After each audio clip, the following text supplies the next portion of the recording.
ಕಾಂಗ್ರೆಸ್ ಜೊತೆ ವಿಜಯ್ ಮೈತ್ರಿ ಫಿಕ್ಸ್. ಸಂಪುಟದಲ್ಲಿ 2 ಸ್ಥಾನಕ್ಕೆ ಕೈ ಬೇಡಿಕೆ.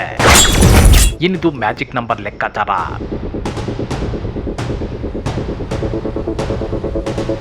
ತಮಿಳುನಾಡಿನಲ್ಲಿ ನಟ ವಿಜಯ್ ಅವರ ಟಿವಿಕೆ ಪಕ್ಷ ಸಿಂಗಲ್ ಲಾರ್ಜೆಸ್ಟ್ ಪಾರ್ಟಿಯಾಗಿ ಹೊರಹೊಮ್ಮಿರುವುದು ನಿಮಗೆಲ್ಲ ಗೊತ್ತೇ ಇದೆ. ಆದರೆ 108 ಸೀಟುಗಳನ್ನು ಗೆದ್ದರೂ ಸರ್ಕಾರ ರಚಿಸೋದಕ್ಕೆ ಬಹುಮತ ಕಡಿಮೆಯಾಗಿದೆ. ಅಂದರೆ ಮ್ಯಾಜಿಕ್ ನಂಬರ್ ರೀಚ್ ಆಗೋದಕ್ಕೆ ಇನ್ನೂ 10 ಸೀಟುಗಳ ಕೊರತೆ ಎದುರಾಗಿದೆ. ಹೀಗಾಗಿ 5 ಸೀಟು ಗೆದ್ದಿರೋ ಕಾಂಗ್ರೆಸ್ ಜೊತೆಗೆ ಇನ್ನೂ ಕೆಲ ಸಣ್ಣ ಪುಟ್ಟ ಪಾರ್ಟಿಗಳ ಮೊರೆ ಹೋಗಿದ್ದಾರೆ. ಇದರಿಂದ ಕಾಂಗ್ರೆಸ್ ಜೊತೆ ವಿಜಯ್ ಮೈತ್ರಿ ಕನ್ಫರ್ಮ್ ಆಗಿದೆ. ಆದರೆ ಕಾಂಗ್ರೆಸ್ ಸಂಪುಟದಲ್ಲಿ 2 ಸಚಿವ ಸ್ಥಾನಗಳಿಗೆ ಬೇಡಿಕೆ ಇಟ್ಟಿದೆ. ಜೊತೆಗೆ ವಿಜಯ್ ನಿರ್ಧಾರ ಏನು ಅನ್ನೋದನ್ನ ಎದುರು ನೋಡ್ತಾ ಇದೆ. ಹಾಗಾದ್ರೆ ತಮಿಳುನಾಡಿನಲ್ಲಿ ಏನಿದು ಮ್ಯಾಜಿಕ್ ನಂಬರ್ ಲೆಕ್ಕಾಚಾರ ಅಂದ್ರ ಆ ಕುರಿತ ಇನ್ಸೈಡ್ ಮಾಹಿತಿಯನ್ನ ಬಿಚ್ಚಿಡ್ತೇವೆ. ಆದ್ರೆ ಅದಕ್ಕಿಂತ ಮೊದಲು ಹಲೋ ಕನ್ನಡ ಯೂಟ್ಯೂಬ್ ಚಾನಲ್ ಅನ್ನ ಸಬ್ಸ್ಕ್ರೈಬ್ ಮಾಡ್ಕೊಳ್ಳಿ. ಹಾಗೇನೇ ಪಕ್ಕದಲ್ಲಿರೋ ಬೆಲ್ ಬಟನ್ ಪ್ರೆಸ್ ಮಾಡಿ. ತಮಿಳುನಾಡಿನ ರಾಜಕೀಯ ಇದೇ ಮೊದಲ ಸಲ ಹೊಸ ದಿಕ್ಕಿಗೆ ಮರಳಿದೆ.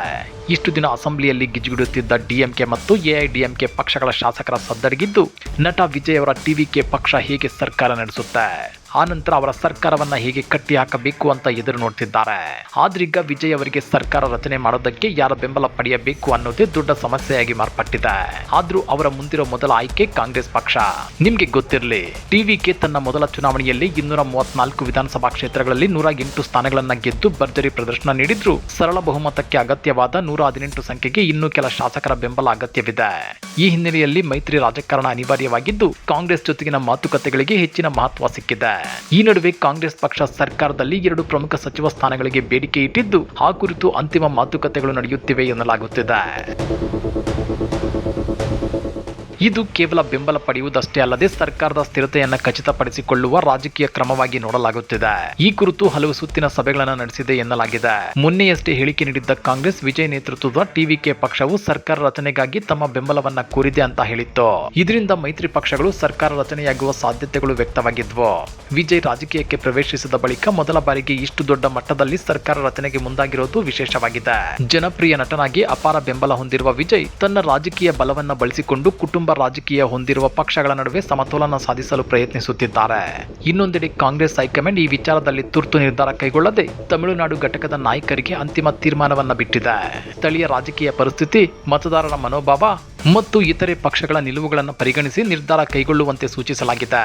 ಇದರಿಂದ ರಾಜ್ಯ ಕಾಂಗ್ರೆಸ್ ಒಳಗೆ ಚರ್ಚೆಗಳು ತೀವ್ರಗೊಂಡಿದ್ದು ಬೆಂಬಲ ನೀಡಬೇಕೇ ಅಥವಾ ದೂರ ಉಳಿಯಬೇಕೇ ಎಂಬ ವಿಚಾರದಲ್ಲಿ ಭಿನ್ನಾಭಿಪ್ರಾಯಗಳು ವ್ಯಕ್ತವಾಗುತ್ತಿವೆ.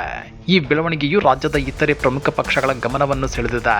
ಕೆಲವು ಪಕ್ಷಗಳು ಇದನ್ನ ರಾಜಕೀಯ ತಂತ್ರ ಅಂತ ಟೀಕಿಸುತ್ತಿದ್ರೆ, ಇನ್ನು ಕೆಲವು ಪಕ್ಷಗಳು ಪರಿಸ್ಥಿತಿಯನ್ನು ಅವಲೋಕಿಸುತ್ತಿವೆ. 234 ಸದಸ್ಯ ಬಲದ ತಮಿಳುನಾಡು ವಿಧಾನಸಭೆಯಲ್ಲಿ ಬಹುಮತಕ್ಕೆ 118 ಸ್ಥಾನಗಳ ಅವಶ್ಯಕತೆ ಇದೆ. 108 ಸ್ಥಾನಗಳನ್ನು ಗೆದ್ದಿರುವ ಟಿವಿಕೆಗೆ ಬಹುಮತಕ್ಕೆ 10 ಸ್ಥಾನಗಳ ಕೊರತೆ ಇದ್ದು 5 ಸ್ಥಾನಗಳನ್ನು ಹೊಂದಿರುವ ಕಾಂಗ್ರೆಸ್ ಬೆಂಬಲದೊಂದಿಗೆ ಟಿವಿಕೆ ಬಲ ಈಗ 113ಕ್ಕೇರಿದೆ. ಬಹುಮತ ಸಾಬೀತುಪಡಿಸಲು ಡಿಎಂಕೆ ಮೈತ್ರಿಕೂಟದಲ್ಲಿದ್ದ ಸಿಪಿಎಂ ಮತ್ತು ವಿಸಿಕೆ ಪಕ್ಷಗಳ ಬೆಂಬಲವನ್ನ ಟಿವಿಕೆ ನಿರೀಕ್ಷಿಸುತ್ತಿದೆ. ಎಲ್ಲ ಅಂದುಕೊಂಡಂತೆ ಆದ್ರೆ ಇವತ್ತು ಇಲ್ಲವೇ ನಾಳೆ ನಟ ವಿಜಯ್ ತಮಿಳುನಾಡಿನ ನೂತನ ಸಿಎಂ ಆಗಿ ಅಧಿಕಾರ ಸ್ವೀಕರಿಸೋದು ಗ್ಯಾರಂಟಿ. ಹಾಗಾದ್ರೆ ನಟ ವಿಜಯ್ ಸರ್ಕಾರ ರಚನೆಗೆ ಕಾಂಗ್ರೆಸ್ ಅನ್ನ ನಂಬಿರೋದು ಎಷ್ಟು ಸರಿ? ಸರಳ ಬಹುಮತದ ಇವರ ಸರ್ಕಾರದಲ್ಲಿ ಆನಂತರದ ರಾಜಕೀಯ ಬಿರುಗಾಳಿ ಏಳುತ್ತಾ? ಡಿಎಂಕೆ ಮತ್ತು ಎಐಡಿಎಂಕೆ ಪಕ್ಷಗಳ ಮುಂದಿನ ನಡೆ ಏನಿರಬಹುದು? ಬಿಜೆಪಿ ಇಲ್ಲಿ ಗೆದ್ದಿರೋದು ಒಂದೇ ಸೀಟ್ ಆದ್ರೂ ಆಪರೇಷನ್ ಕಮಲ ಇಲ್ಲೂ ನಡೆಯೋ ಸಾಧ್ಯತೆ ಇರುತ್ತಾ? ಕಮೆಂಟ್ ಮಾಡಿ, ವಿಡಿಯೋ ಲೈಕ್ ಮಾಡಿ, ಶೇರ್ ಮಾಡಿ. ಇಂಥ ಮತ್ತಷ್ಟು ರೋಚಕ ರಾಜಕೀಯ ಸುದ್ದಿಗಳನ್ನ ಮಿಸ್ ಮಾಡದೆ ನೋಡಬೇಕು ಅಂದ್ರೆ ಹಲೋ ಕನ್ನಡ ಯೂಟ್ಯೂಬ್ ಚಾನಲ್ ಅನ್ನ ಸಬ್ಸ್ಕ್ರೈಬ್ ಮಾಡ್ಕೊಳ್ಳಿ.